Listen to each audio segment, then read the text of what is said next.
नमस्ते दोस्तों। आपका कहानीकार दोस्त फिर हाजिर है। आज की कहानी है एक ऐसी लड़की की जिसे ऑफिस में एक गिरावट के बाद अपनी किस्मत बदलने का दूसरा मौका मिलता है। कहानी शुरू होती है एक आलीशान ऑफिस से, जहां सेक्रेटरी अपने बॉस जियांग चौहान को एक जरूरी मीटिंग के बारे में बताती है। लेकिन जियांग चौहान का जवाब एकदम सीधा और सख्त है। वो किसी भी तरह की बकवास सुनने के मूड में बिल्कुल नहीं। और फिर एंट्री होती है हमारी हीरोइन हाथियन की, जो बताती है कि ये पावरफुल आदमी कोई और नहीं बल्कि उसका हाई स्कूल का क्लासमेट है। तो उन्होंने एक ही जगह से शुरुआत की थी, पर आज उनके बीच जमीन आसमान का फर्क है। हाथियन भी उसकी तरह खूब पैसे कमाना चाहती है। अगले ही पल मीटिंग रूम में छन छन नाम की एक आर्टिस्ट जियांग चौहान की कंपनी के आइडिया का मजाक उड़ा रही होती है। लेकिन इससे पहले कि जियांग चौहान कुछ कहता, हाथियन बीच में बोल पड़ती है। वो क्लाइंट को बताती है कि कॉन्ट्रैक्ट की शर्तें बिल्कुल सही नहीं है। छन छन हाथियन को देखकर हैरान हो जाती है और जियांग चौहान से उसकी पहचान पूछती है। हाथियन को उसकी ये दखलंदाजी पसंद नहीं आती।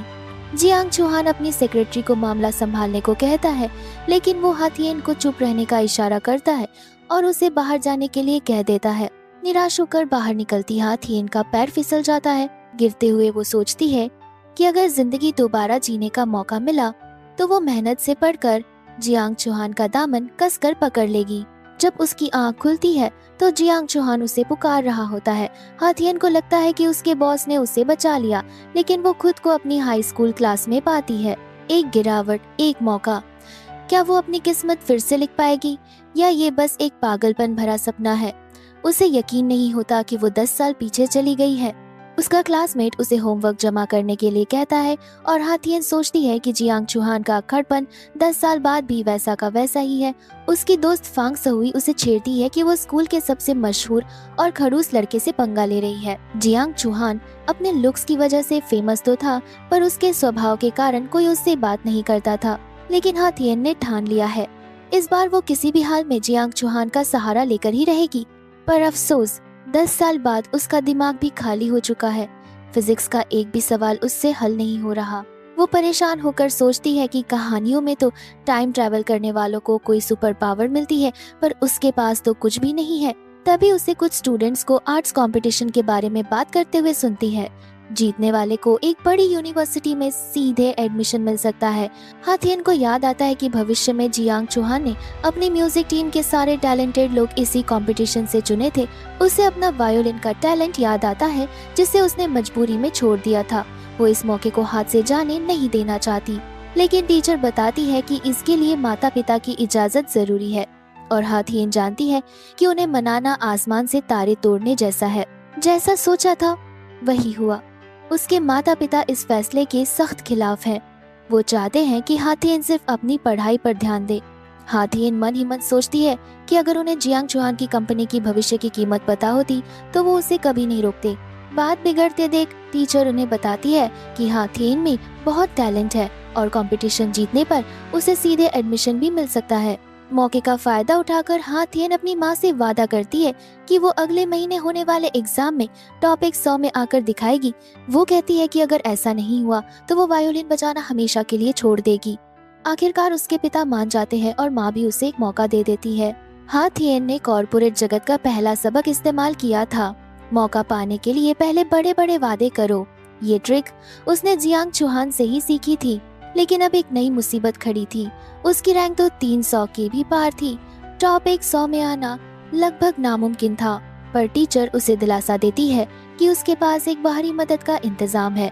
वो हाथियन को प्रोफेसर लिन के घर ले जाती है और ये बाहरी मदद कोई और नहीं बल्कि खुद जियांग चौहान निकलता है, जो प्रोफेसर लिन का बेटा है। प्रोफेसर लिन अपने बेटे से हाथियन की मदद करने को कहती है। हाथियन की तो जैसे लॉटरी ही लग जाती है। वो तो खुद ही उसका सहारा लेने आई थी। हाथियन तुरंत उसे बताती है कि उसे टॉप 100 में आने के लिए उसकी मदद चाहिए। जियांग चौहान पहले तो साफ मना कर देता है, लेकिन अपनी माँ के जोर देने पर वो मान तो जाता है, पर एक चेतावनी के साथ वो कहता है कि हाँ, थियन की जैसी हालत है, उसे बहुत ज्यादा मेहनत के लिए तैयार रहना होगा। हाथियन मन ही मन उसे कोसती है, पर बाहर से एक अच्छी स्टूडेंट की तरह उसकी हर बात मानने का नाटक करती है। और फिर शुरू होता है पढ़ाई का मुश्किल दौर। जियांग चौहान एक सख्त टीचर की तरह उसे पढ़ाता है और हाथियन नींद से जूझती रहती है। अपने भविष्य के 20% शेयर्स के लिए वो भूख और बाथरूम सब कुछ बर्दाश्त कर लेती है। पढ़ाते हुए जियांग चौहान को देखकर हाथियन को पहली बार एहसास होता है कि वो टीनेज में भी काफी आकर्षक लगता था। वो खुद को समझाती है कि वो एक 28 साल की महिला है और उसे इन सब बातों पर ध्यान नहीं देना चाहिए। धीरे धीरे दोनों के बीच एक तालमेल बनने लगता है। जियांग चौहान उससे बताता है कि उसमें काफी टैलेंट है। ये सुनकर हाथियन हैरान हो जाती है, पर जियांग चौहान तुरंत अपनी तारीफ वापस ले लेता है और कहता है कि वो तो बस अपनी माँ का वादा निभा रहा है। जब हाथियन अपने वायलिन टैलेंट का जिक्र करती है तो जियांग चौहान ताना मारता है कि इस ग्रेड के साथ वो कॉलेज में भी एडमिशन नहीं ले पाएगी। देर रात होने पर प्रोफेसर लिन हाथियन को वहीं रुकने के लिए कहती है ताकि वो सुबह जियांग चौहान के साथ स्कूल जा सके, लेकिन जियांग चौहान उसे बाकी बचे सवाल हल करने के लिए कह देता है। हाथियन को वो किसी यमराज से कम नहीं लगता। रात में भूख लगने पर वो किचन में जाती है। उसे याद आता है कि कैसे एक बार ऑफिस में जियांग चौहान के फ्रिज से दही खाने पर उसकी सैलरी कट गई थी। तभी जियांग चौहान वहां आ जाता है और उसे पकड़ लेता है। वो होमवर्क के बारे में पूछता है और हाथियन बहाना बनाकर बात टाल देती है। हाथियन उसे एक ऑफर देती है, अगर वो उसे रोज 1 घंटा पढ़ाएगा तो वो उसे पूरे साल स्नैक्स खिलाएगी, लेकिन जियांग चौहान मना कर देता है। अगले दिन स्कूल में फांग सोई उसे जियांग चौहान के साथ आने पर फिर छेड़ती है, लेकिन हाथियन बात को टाल देती है। वो सोचती है कि उसे अपने बड़े प्लान पर फोकस करना है और इन छोटी मोटी बातों में नहीं पड़ना। तभी जियांग चौहान उसके लिए नाश्ता लेकर आता है, लेकिन इससे पहले वो कुछ समझ पाती, शाओ यांग नाम का एक लड़का वहाँ आ धमकता है। शाओ यांग सीधे जियांग चौहान से भिड़ जाता है। हाथियन को डर लगता है कि कहीं जियांग चौहान गुस्से में उसकी मदद करना न बंद कर दे, इसलिए वो बीच में आकर जियांग चौहान का बचाव करती है और शाओ यांग को वहाँ से भगा देती है।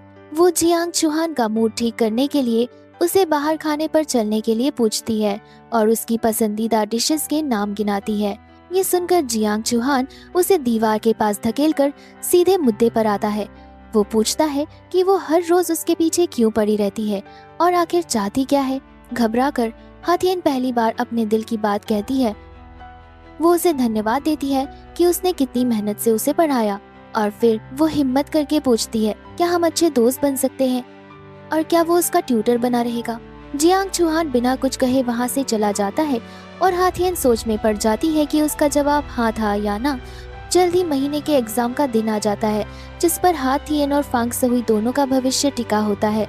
तभी टीचर क्लास में खराब नतीजों की वजह से सीट बदलने का ऐलान करते हैं और सबसे पहले फर्स्ट रैंकर जियांग चौहान को अपनी सीट चुनने के लिए कहते हैं। सबकी हैरानी के बीच जियांग चौहान हाथियन के साथ बैठने का फैसला करता है। ये उसका तरीका था ये बताने का कि वो उसका ट्यूटर बना रहेगा। अब दोनों की स्पेशल ट्रेनिंग शुरू हो जाती है। हाथियन पूरी तरह जियांग चौहान के रूटीन को फॉलो करती है। आखिरकार रिजल्ट का दिन आ जाता है। हाथियन घबराई हुई है, लेकिन फांग सोई उसे ढूंढ लेती है। वो दौड़कर जियांग चौहान के पास जाती है।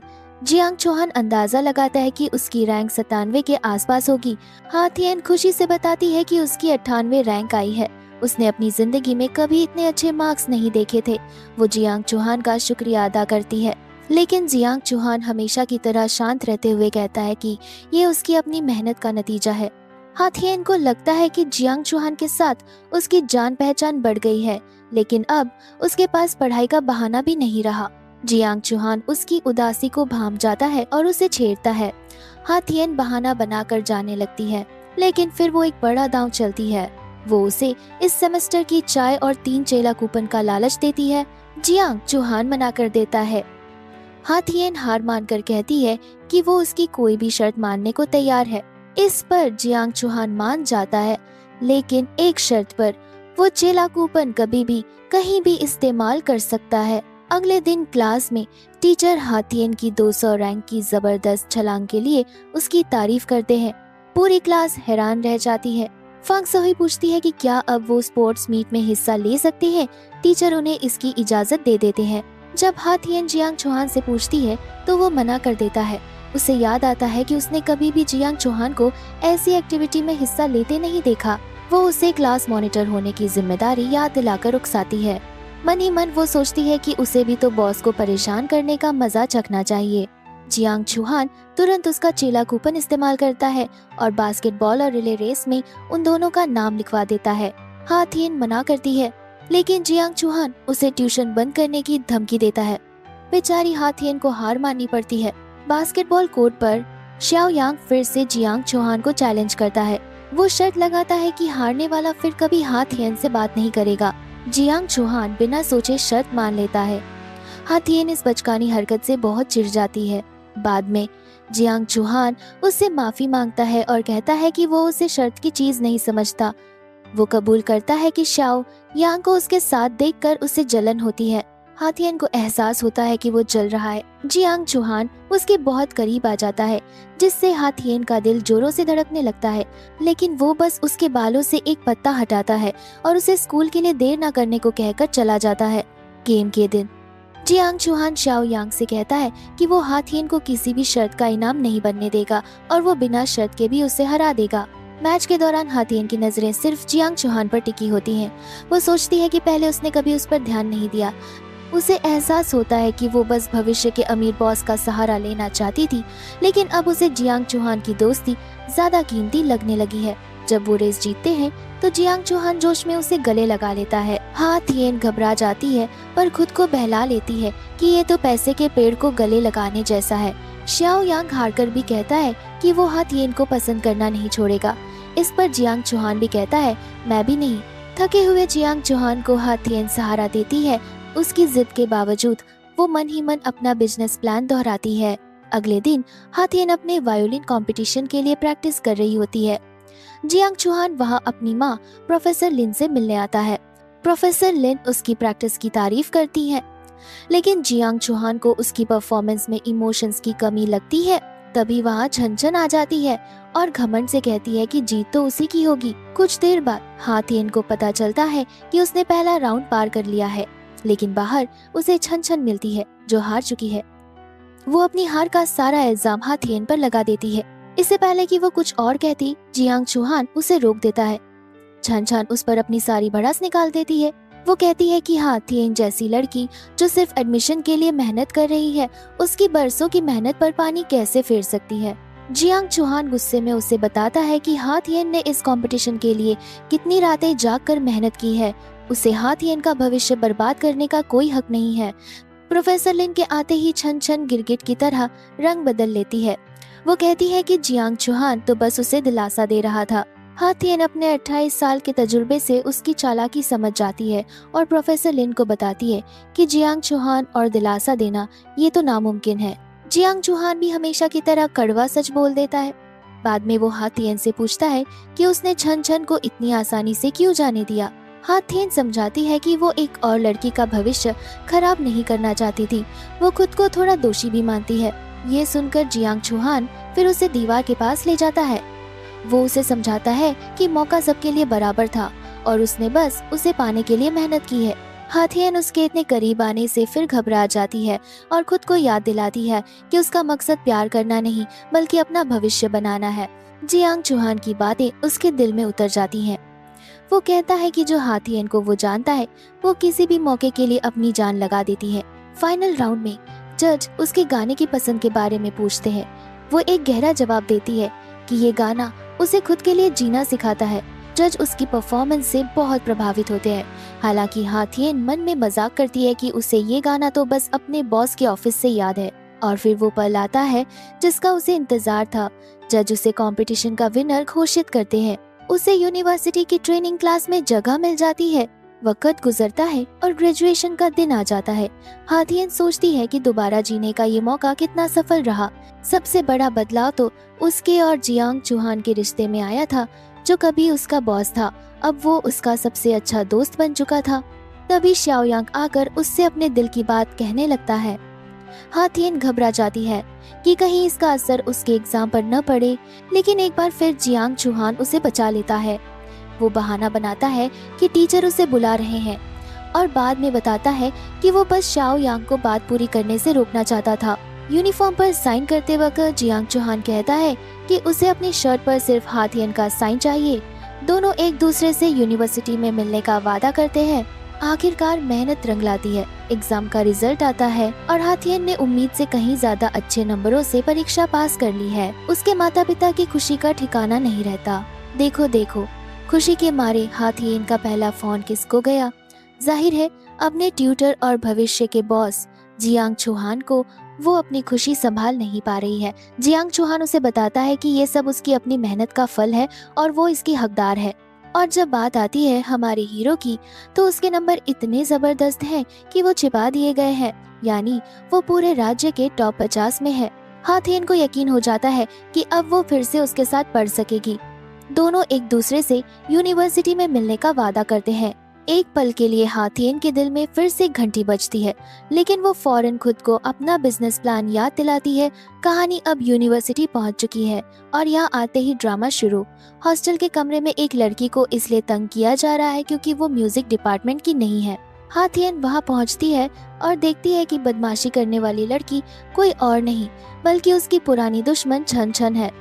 वो अपनी किस्मत को कोसती है, लेकिन फिर वो अपने 28 साल वाले तजुर्बे का इस्तेमाल करती है और छन छन को करारा जवाब देती है। हाथियन ऐलान करती है कि वो म्यूजिक डिपार्टमेंट की है और वो उसके साथ रहेगी। वो छन छन को टीचर से शिकायत करने की चुनौती देती है। छन छन गुस्से में वहाँ से चली जाती है। जिस लड़की की उसने मदद की वो अपना नाम फांग सहुई बताती है। अरे, ये तो वही नाम है जो भविष्य में जियांग चौहान की कंपनी में एक बड़ा पद संभालेगी। हाथियन को अपनी किस्मत पर यकीन नहीं होता। अब बारी है दूसरे बड़े खिलाड़ी से मिलने की। हाथियन को जियांग चौहान मिलता है, जिसे एक लड़का रोबोटिक्स क्लब में जबरदस्ती शामिल कर रहा है, और ये कोई और नहीं बल्कि जियांग चौहान का भविष्य का पार्टनर लुओ बिन है। हाथियन के तो होश ही उड़ जाते हैं। जियांग चौहान तो मना कर देता है, लेकिन हाथियन को याद आता है कि यही वो रोबोटिक्स क्लब है जहाँ से जियांग चौहान के करोड़पति बनने का सफर शुरू हुआ था। ये तो सफलता की चाबी है। वो तुरंत अपना इरादा बदल लेती है और लुओ बिन से क्लब में शामिल होने की इच्छा जताती है। लुओ बिन ये सुनकर बहुत खुश होता है। भले ही वो म्यूजिक की छात्रा है, वो मशीनों और संगीत के बीच एक अजीब सा रिश्ता बताने लगता है। हाथियन को फिर से भविष्य की फांग सहुई याद आती है। उसे लगता है कि दोबारा जीना सच में एक वरदान है। भविष्य के सारे बड़े लोग अभी से उसके दोस्त बन रहे हैं हाथियन के जोर देने पर। जियांग चौहान को भी क्लब में शामिल होना पड़ता है। फांग सहुई भी उनके साथ आ जाती है। तकनीकी जीनियस, बिजनेस जीनियस और भविष्य की तकनीकी डायरेक्टर तीनों अब एक साथ है। हाथियन मन ही मन अपनी कामयाबी का जश्न मनाती है। क्लब की पार्टी में छन छन फिर से हाथियन को नीचा दिखाने की कोशिश करती है, लेकिन वो उसे नजरअंदाज कर देती है। पार्टी में कुछ लड़कियां जियांग चौहान से बात करने की कोशिश करती हैं, लेकिन वो किसी को भी भाव नहीं देता। गुस्से में एक लड़की जियांग चौहान के ड्रिंक में कुछ मिला देती है, लेकिन हाथियन उसे देख लेती है और वो ड्रिंक खुद पी जाती है। बेचारी को अंदाजा नहीं था कि वो एक घूंट भी नहीं सह पाएगी। जियांग चौहान उसे नशे में देखकर परेशान हो जाता है और उसे घर छोड़ने का फैसला करता है। रास्ते में नशे में धुत हाथियन खूब हंगामा करती है। वो जियांग चौहान का चेहरा पकड़कर पूछती है कि वो भविष्य के 100 अरब वाले जियांग चौहान जैसा क्यों दिखता है। फिर वो उसे एक बहुत बड़ा राज बताती है। वो कहती है कि उसे लुओ बिन के साथ अच्छे रिश्ते बनाने होंगे क्योंकि वही उसका भविष्य का पार्टनर बनेगा। जियांग चौहान ये सुनकर चौंक जाता है। वो समझ नहीं पाता कि वो लुओ बिन में इतनी दिलचस्पी क्यों ले रही है। अगले दिन क्लब में हाथियन को कुछ भी समझ नहीं आता। लुओ बिन उसे सिखाने की कोशिश करता है, लेकिन जियांग चौहान उसे हटा देता है। वो कहता है कि हाँ, थियन सिर्फ उसी से समझती है। लुओ बिन को ये बात पसंद नहीं आती और दोनों में बहस हो जाती है। हाथियन मन ही मन परेशान हो जाती है। वो सोचती है कि भविष्य की ये सबसे अच्छी जोड़ी अभी से क्यों लड़ रही है। बाद में वो जियांग चौहान को लुओ बिन के साथ अच्छा व्यवहार करने के लिए कहती है, लेकिन तभी फांग सहुई वहाँ आ जाती है। फांग सहुई उसे स्कूल के फोरम पर वायरल हो रही उनकी एक तस्वीर दिखाती है। हाथियन फिर से खुद को अपना मिशन याद दिलाती है। वो कहती है कि प्यार में पड़ना उसकी पैसे कमाने की रफ्तार को धीमा कर देगा। उसे याद है कि जियांग चौहान तो जल्द ही विदेश चला जाएगा। जब वो फोरम दोबारा देखती है तो तस्वीर डिलीट हो चुकी होती है। हाथियन समझ जाती है कि ये काम जियांग चौहान का ही है। कुछ दिन बाद फांग सहुई हाथियन को जियांग चौहान को क्लास रीयूनियन में बुलाने के लिए कहती है। जब हाथियन उससे पूछती है तो वो कहता है कि अगर वो जाएगी तो वो भी जाएगा। हाथियन फिर घबरा जाती है। उसके प्लान में बॉस बनना तो था, लेकिन बॉस की पत्नी बनना नहीं। रियूनियन में सब लोग एक टाइम कैप्सूल दफनाते हैं। हाथियन जियांग चौहान से पूछती है कि वो इतनी छोटी सी पर्ची पर क्या लिखेगा। जियांग चौहान कहता है कि ये भविष्य में खुद को कुछ याद दिलाने के लिए है। फिर वो जिस तरह से हाथियन को देखता है, उसे देखकर बेचारी का दिल जोरों से धड़कने लगता है। वो घबराकर देखने से मना कर देती है। लगता है 28 साल वाला दिमागर भी दिल के आगे हार रहा है। पार्टी में शाओयांग नाम का एक लड़का गाना गाकर हाथियन को प्रपोज कर देता है, लेकिन हमारी हीरोइन उसे साफ साफ मना कर देती है। वो कहती है कि उसकी जिंदगी में प्यार से ज्यादा जरूरी पैसा कमाना है। शाओयांग उसे ड्रिंक ऑफर करता है, लेकिन तभी जियांग चौहान बीच में आ जाता है। वो कहता है कि हाथियन शराब नहीं पीती और खुद उसकी जगह जाम पी लेता है। देखते ही देखते वो उसके लिए सारी ड्रिंक्स पी जाता है और खुद नशे में धुत हो जाता है। अब बाजी पलट चुकी है। अब हाथियन को उसे संभालना पड़ रहा है। नशे में जियांग चौहान उसका हाथ पकड़ लेता है और उसे जाने नहीं देता। रास्ते में वो बताता है कि उसे पिछली बार की घटना याद है, इसलिए वो उसे दोबारा शराब को हाथ नहीं लगाने देगा। उसकी ये देखभाल हाथियन को फिर से सोचने पर मजबूर कर देती है। वो खुद को अपना असली मकसद याद दिलाती है। अगले दिन जब वो जियांग चौहान को अपनी दोस्त फांग सुई के साथ काम करते देखती है तो उसे जलन होने लगती है। बाद में जियांग चौहान उसे पकड़ लेता है और पूछता है कि वो उसे देखकर भाग क्यों गई। तभी एक सुपरवाइजर उन्हें देख लेती है और उसे हाथियन का बॉयफ्रेंड समझ लेती है। हॉस्टल छोड़ते समय जियांग चौहान कहता है, तुम बिल्कुल बचकानी नहीं हो, तुम बहुत प्यारी हो। ये सुनकर हाथियन के होश उड़ जाते हैं।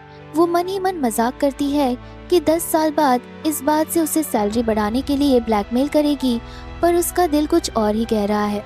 कमरे में उसकी दोस्त पूछती है कि क्या वो और जियांग चौहान डेट कर रहे हैं। वो मना तो कर देती है, लेकिन रात भर सो नहीं पाती। दूसरी तरफ छन छन कोई खतरनाक साजिश रच रही है। अगले दिन हाथियन स्कूल की सालगिरह के कार्यक्रम के लिए देर तक सोती रह जाती है। किसी ने उसे कमरे में बंद कर दिया है। जब दोस्त उसे फोन करते हैं तो वो नहीं उठता। जियांग चौहान को शक हो जाता है और वो उसे बचाने पहुंच जाता है। हाथियन की हालत खराब है, लेकिन वो हिम्मत नहीं हारती। वो स्टेज पर जाकर एक शानदार परफॉर्मेंस देती है, लेकिन परफॉर्मेंस के आखिर में वो बेहोश हो जाती है। डॉक्टर बताते हैं कि उसे नींद की गोलियों का ओवरडोज दिया गया था। जियांग चौहान का गुस्सा 7वें आसमान पर पहुंच जाता है। वो अपने दोस्तों के साथ मिलकर छन छन को पकड़ लेता है। उसके पास से हाथियन का फोन मिलता है।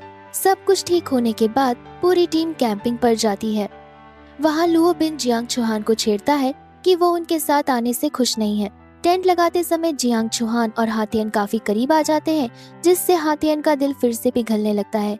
रात में जियांग चौहान उसे बताता है कि वो उसे बहुत खास मानता है और हमेशा उसके साथ रहना चाहता है। ये सुनकर हाथियन घबरा जाती है और बहाना बनाकर भाग जाती है। वो खुद से लड़ती है, क्या उसे अपने करियर प्लान पर टिके रहना चाहिए या दिल की सुननी चाहिए। वो सोचती है अगर बॉस की पत्नी बन गई तो शेयर तो वैसे भी मिल जाएंगे। रात में सब ट्रुथ और डेयर खेलते हैं। जियांग चौहान बताता है कि उसकी जिंदगी में कोई है जिसे वो पसंद करता है। हाथियन को डेयर मिलता है कि वो अपने फोन से आखिरी लड़के को कॉल करे और उसके आखिरी सवाल का जवाब दे, और वो लड़का जियांग चौहान ही था। जियांग चौहान उसे सवालों में घेर लेता है। वो पूछता है कि क्या वो इसलिए भाग गई थी क्योंकि उसे डर था कि वो हाँ कह देगी। जब वो जवाब देने से मना करती है तो जियांग चौहान कहता है कि इसका मतलब हाँ है। आखिरकार हाथियन के मुंह से निकल ही जाता है, हाँ मैं तुम्हें पसंद करती हूँ। और अपनी आदत के मुताबिक वो फिर से बहाना बनाकर भाग जाती है। लेकिन जियांग चौहान अब और बर्दाश्त नहीं कर सकता। वो उसे पकड़ लेता है और पूछता है कि वो आखिर किस चीज से भाग रही है, और फिर वो अपने दिल की सारी बातें कह डालता है। वो कहता है कि वो उसे पसंद करता है, उसके सपनों के लिए मेहनत करने का अंदाज पसंद है, दोस्तों के लिए लड़ने का जज्बा पसंद है और उसकी मुस्कान पसंद है। उसकी हर एक चीज उसे पसंद है। हाथियन के दिमाग में तूफान चल रहा है। वो उसे सच कैसे बताए कि वो 28 साल की है और ये सब एक सपने जैसा है। जियांग चौहान उसे एक जवाब देने के लिए कहता है। आखिरकार हाथियन अपने सारे डर को पीछे छोड़कर अपने दिल की सुनती है। वो मान लेती है, जियांग चौहान मैं भी तुम्हें पसंद करती हूँ, और इसी के साथ दोनों का रिश्ता पक्का हो जाता है। जियांग चौहान बताता है कि वो उसे बहुत पहले से पसंद करता है। वो पूछती है कि अगर मैं वो ना निकलूं जो तुम सोचते हो तो। वो कहता है कि तुम जैसी भी हो वो उसे हमेशा पसंद करेगा। दोनों के दोस्त उन्हें देखकर बहुत खुश होते हैं। रात में दोनों ऑफिशियली एक दूसरे को अपना बॉयफ्रेंड और गर्लफ्रेंड मान लेते हैं। अगले दिन हाथियन अपने भविष्य के ज्ञान का इस्तेमाल करके जियांग चौहान को उसके प्रोजेक्ट के बारे में बताती है, लेकिन इससे जियांग चौहान को उस पर शक हो जाता है। वो पूछता है कि उसे वो बातें कैसे पता है जो अभी हुई हैं। हाथियन डर जाती है कि अगर सच पता चला तो वो उसे लालची समझेगा। आखिरकार वो हिम्मत करके उसे सच बताने का फैसला करती है। वो कहती है, जियांग चौहान, मैं भविष्य से आई हूँ, पर मैं तुम्हें सच में बहुत पसंद करती हूँ। और जैसे ही वो अपना सबसे बड़ा राज खोलती है, सब कुछ धुंधला हो जाता है। हाथियन की आंख खुलती है और वो वापस असलियत में आ चुकी है। उसका दिल टूट जाता है। जियांग चौहान को कुछ भी याद नहीं है। वो फिर से वही दूर का बॉस बन गया है और वो बस एक मामूली सेक्रेटरी। घर आकर वो अपना पुराना वायलिन उठाती है और पाती है कि सपने में सीखी कला उसके पास अभी भी है। वो बहुत खूबसूरती से बजाती है। तभी उसकी मुलाकात प्रोफेसर लीन से होती है, जो जियांग चौहान की माँ और एक म्यूजिक प्रोफेसर हैं। वो हाथियन के हुनर से बहुत प्रभावित होती हैं।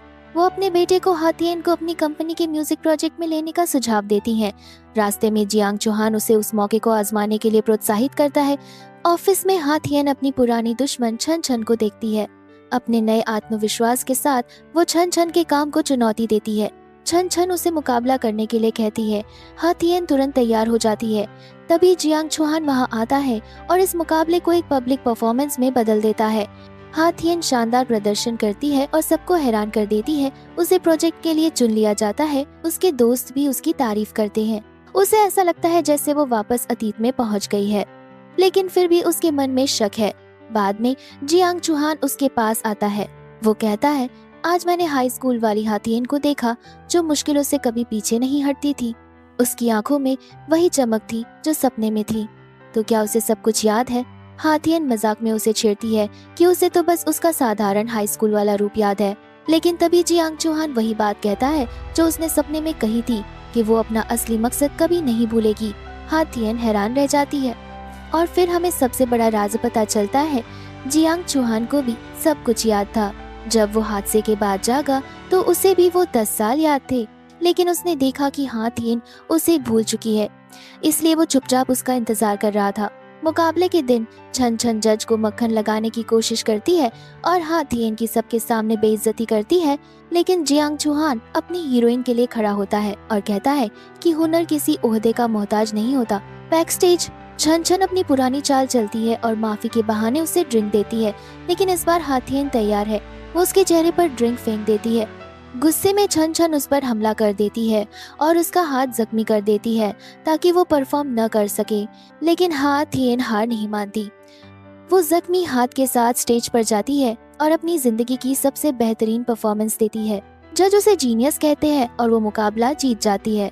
लेकिन कहानी अभी खत्म नहीं हुई। जियांग चौहान स्टेज पर आता है और सबके सामने छन छन की रिकॉर्डिंग चला देता है, जिससे उसका पर्दाफाश हो जाता है। सबके सामने बेइज्जत होकर छन छन को हाथियन से माफी मांगनी पड़ती है। हाथियन उसे माफ कर देती है क्योंकि वो अपनी जीत से ही खुश है। बाद में जियांग चौहान उसके घाव पर मरहम लगाता है और सपने की एक और बात दोहराता है। हाथियन समझ जाती है कि उसे सब याद है। वो आखिरकार अपने प्यार का इजहार करता है और कहता है कि वो उसे दोबारा कभी नहीं खोएगा, चाहे ये सपना हो या हकीकत। हाथियन भी उससे वादा करती है कि इस बार वो उसे कभी नहीं छोड़ेगी। और इसी के साथ दो दुनियाओं में बटी ये प्रेम कहानी पूरी हो जाती है।